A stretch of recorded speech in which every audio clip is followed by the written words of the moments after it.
ओम नमः पार्वती पतिये हर हर महादेव। आज हम एक्सरसाइज 7.2 का तीसरा और चौथा क्वेश्चन, दो क्वेश्चन डील करेंगे। देखिए क्वेश्चन 3, एक्सरसाइज 7.2 तीसरा क्वेश्चन कहता है जो ABC is an isosceles triangle in which altitudes B and C F are drawn to equal sides AC and AB respectively so that these altitudes are equal.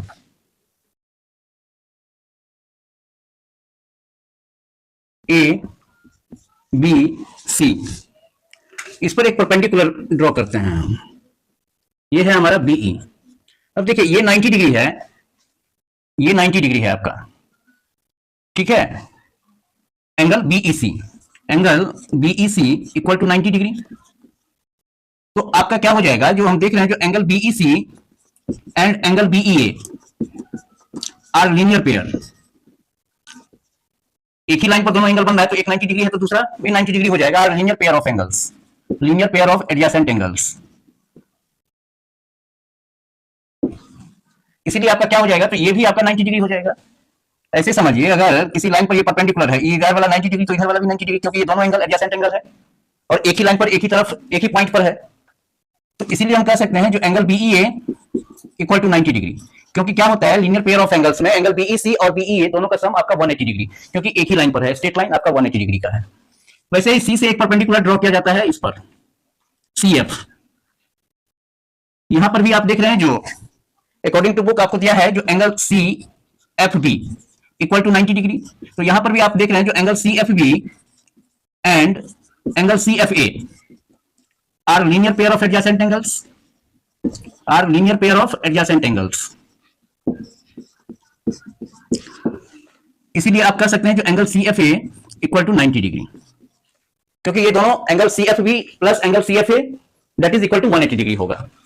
अब देखिए, अब दो ट्रायंगल लेते हैं। एक लेते हैं जो ऐसे ही है ना आपका, ये बी है, ये ए है, ये ई है और ये आपका सी है, और दूसरा है आपका इस हिसाब से है। दोनों का रफ स्केच कर लीजिए तो और आराम से आप समझ जाएंगे सब क्वेश्चन। ये आपका यहां पर बी आ जाता है, ए बी वाला लाइन है ये। तो यहां पर देख रहे हैं ये 90 डिग्री है भाई, यहां पर ये 90 डिग्री है, एंगल ए दोनों में है। इसके बाद कहता है जो एल्टीट्यूड जो हमने draw to the equal sides AC and AB, आपको एसी एबी बराबर है, तो एसी और एबी को आप बराबर कर दीजिए। तो आप क्या देख रहे हैं, जो ए एस से दोनों ट्रायंगल्स आपका कॉन्ग्रुएंट हो गया। तो इन triangles A B E and A C F में, एबीई और एसीएफ में आप क्या देख रहे हैं, जो angle A equal to angle A common,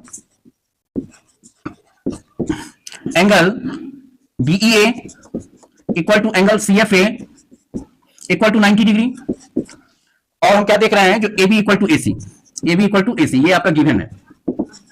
तो आप कह सकते हैं जो बाई एएस, ये एक्सक्लूडिंग साइड है, दोनों एंगल के बीच का साइड नहीं है। अगर बीच का साइड रहता तो एएस हो जाता है ये। तो by AS triangle ABE is congruent to triangle ACF. इसीलिए हम कह सकते हैं जो बाई सीपीसीटी क्या हो जाएगा हमारा, तो देखिए ए का सामने का साइड आपका बी है, यहां पर ए के सामने का साइड आपका क्या है, सीएफ है। तो और ए दोनों का एंगल ए बराबर है, दोनों का एंगल ए बराबर है, यहीं पर हम लिखे हुए हैं। तो उसके अपोजिट साइड जो होगा सो आपस में बराबर हो जाएगा। तो देयरफॉर हम कह सकते हैं कि बी इक्वल टू सीएफ। ये प्रूव्ड हो गया हमारा, यही एल्टीट्यूड है। बी और सीएफ क्या है, एल्टीट्यूड है, जो परपेंडिकुलर हमने ड्रॉ किया था वो है। अब ये चौथा क्वेश्चन, चौथा क्वेश्चन जो है इसी का रिवर्स है। इसमें आपका साइड दिया था, जो साइड इक्वल है, आपको परपेंडिकुलर जो एल्टीट्यूड ड्रॉन किए हैं उसको आपको करना था इक्वल, प्रूव करना था। इसमें हाँ, एल्टीट्यूड को आपको इक्वल प्रूव करना था। फोर्थ में क्या है, जो एल्टीट्यूड इक्वल है, अब साइड आपको प्रूव करना है। जो साइड ये जो होगा आइसोसेल्स ट्रायंगल हो जाएगा, मतलब A B equal to AC हो जाएगा। ठीक है, इसका भी फिगर ड्रॉन कर लेते हैं। ठीक वैसे ही है, ये भी ए से ही हो जाएगा आई थिंक। ए बी सी ये ट्रायंगल है हमारा। यहां पर भी कह रहा है जो बीई सी, ये ई है और यहां पर इसको मिला दीजिए, ये एफ है। तो यहां पर पहले ही आप देखे थे, जो ये भी 90 डिग्री हो जाएगा और ये भी 90 डिग्री हो जाएगा। तो यहां पर हमको प्रूव करना है जो A B equal to A C F, देख लीजिए। और यहां पर ये दिया है B equal to C F आपको दिया हुआ है। तो यहां पर देख रहे हैं, ठीक वैसे ही यही फिगर है जो हमारा क्वेश्चन 3 में था, वैसे ही है ये भी। तो इसमें अंतर क्या है, जो उसको भी हम ड्रॉ कर ही लेते हैं। जो ए ई है ये ए है, ये हमारा बी है, और ये हमारा क्या है, ई है। इसको आप आगे बढ़ा दीजिए तो यही लाइन आपका सी आ जाता है। और इसमें आप देखें दूसरा जो है ए बी, हाँ ए ई, ये आपका ए है, ये एफ है, इसको बढ़ा दीजिए, ये ए सी है, इसको बढ़ा देते हैं तो हमारा बी आ जाता है। तो इसमें भी हम देख रहे हैं जो एंगल ए है, B equal to C F आपको दिया हुआ है, और ये 90 डिग्री आपका है। तो यहां पर भी ए एस से ही दोनों ट्रायंगल्स कॉन्ग्रुएंट हो जाएंगे। तो यही सिद्ध करना है, हमको प्रूव करना है।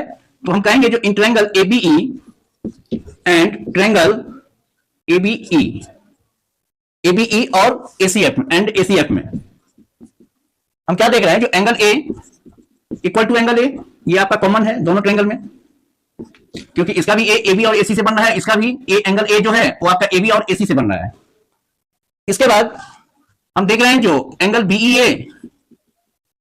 Be A equal to angle C F A equal to 90 degree. ये 90 डिग्री, जब एक साइड पर आप 90 डिग्री दीजिएगा तो ये भी 90 डिग्री हो जाएगा। अभी हमने देखा है linear pair of adjacent angle से। और एक डाटा और है हमारे पास, जो B equal to C F. तो angle and excluded side, angle and excluded side, ये इंक्लूडेड साइड नहीं है। इंक्लूडेड साइड रहता तो ए एस से हमारा यहां पर यूज करते हैं हम। तो इसीलिए हम कह सकते हैं जो therefore by AAS triangle ABE is congruent to triangle ACF। ये हमारा प्रूव्ड हो गया। इसका फर्स्ट पार्ट जो था वो आपका प्रूव्ड हो गया। और सेकंड पार्ट के लिए आप क्या कीजिएगा कि जब ये दोनों ट्रायंगल कॉन्ग्रुएंट हो जाएगा तो corresponding part of congruent triangles by CPCT. तो बाय सीपीसीटी अब देखिए इसके 90 डिग्री के सामने का साइड, दोनों ट्रायंगल्स कॉन्ग्रुएंट है तो इसका अर्थ हुआ जो इसका तीनों कोण भी बराबर होगा, तीनों एंगल्स और तीनों साइड्स भी इक्वल होंगे। तो 90 डिग्री का सामने का side that is AB, 90 degree का सामने का साइड दैट इज AC। आपका angle BEA equal to CFA है, तो इसीलिए इसके सामने का भी साइड क्या हो जाएगा, इक्वल हो जाएगा। सो बाय सीपीसीटी आप कह सकते हैं जो AB इक्वल टू AC। ये भी प्रूव हो गया।